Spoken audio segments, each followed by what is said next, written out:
Hey everyone, it's Carlo from AYCB, dishing up another how to play video. Today we're going to be looking at Fox and the Forest Duet from Foxtrot Games and Renegade Game Studios. This is a really interesting cooperative trick-taking game for two players that has a really nice twist on the original Fox and the Forest. In this game, you and your teammate are navigating through the forest together, collecting gems. The idea is to collect all the gems on the board before time runs out or you get lost in the forest together. Let me show you how to play.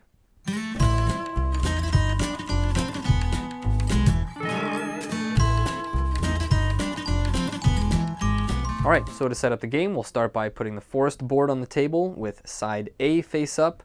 If you were playing the increased difficulty, we would use side B on the back.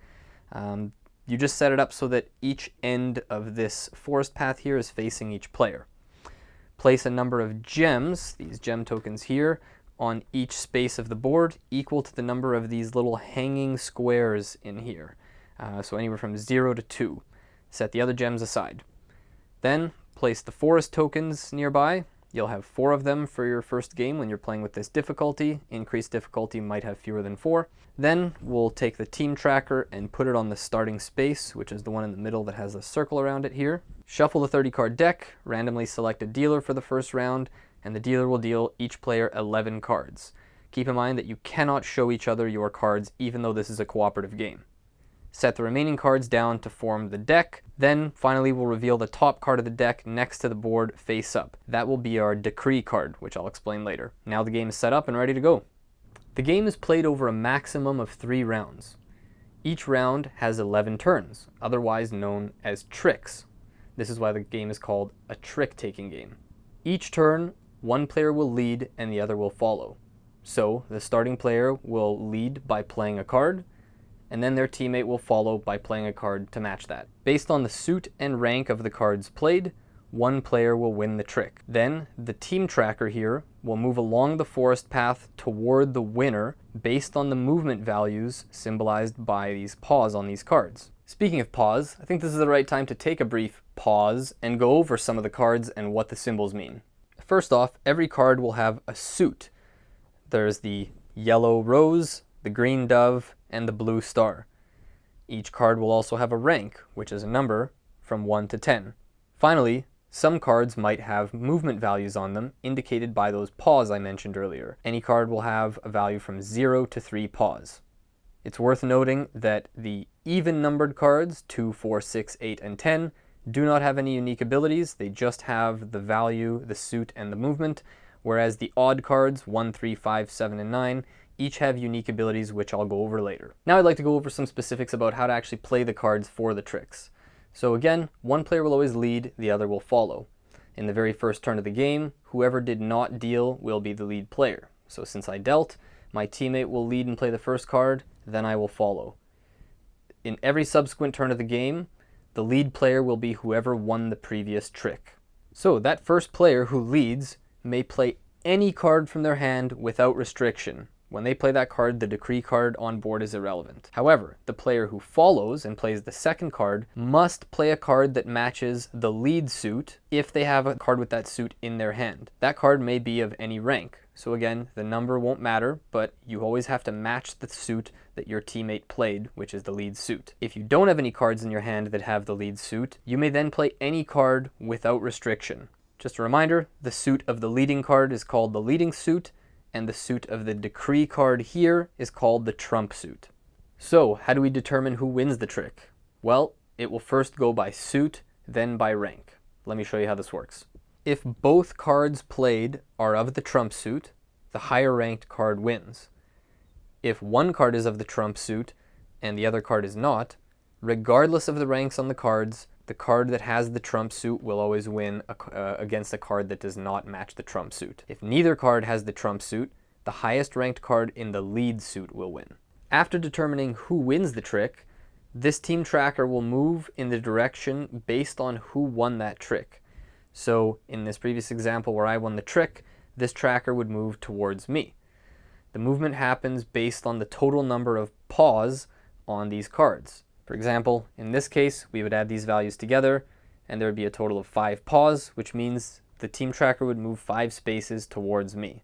If this team tracker ever moves beyond the last uncovered space, simply reset the tracker to the starting space in the middle and place a forest token on that end. Now the path is one spot shorter for the rest of the game. If there are no forest tokens left from the supply when this were to happen, the game would end in defeat. If ever a forest token covers a space with gems, move the gems one spot closer toward the middle. If at the end of a turn, the tracker is on a space with at least one gem, even if the tracker did not move that round, the two players will collect a gem off the board. If all the gems have been collected, the game ends. Once the tracker has moved and any possible gems have been taken, set those trick cards that have been played aside, face down. Note, during rounds, neither player may ever look at cards from previous tricks that have been played, as that knowledge would help those two players. Once players have played the 11 turns or tricks, that round will end and we'll do a bit of cleanup and setup to prepare for the next round.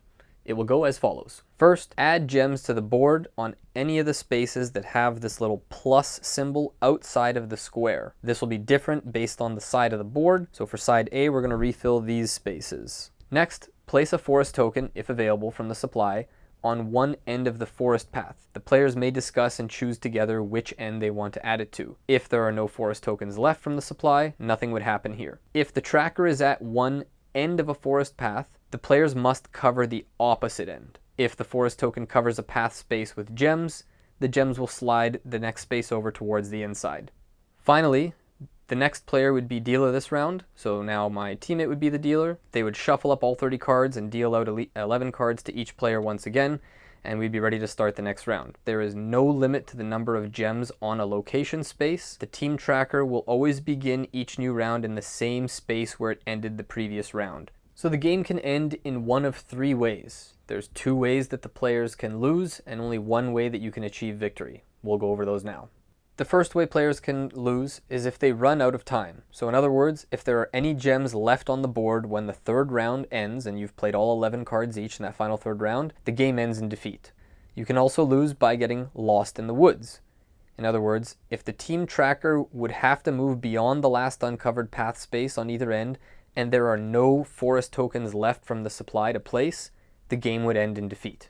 The only way to achieve victory is to collect all the gems on board.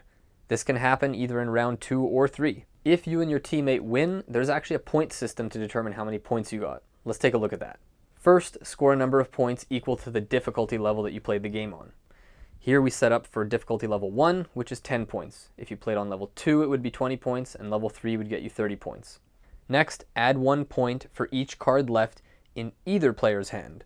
So, if we each ended the game with 4 cards, we would add 4 points. We're not getting 4 points each.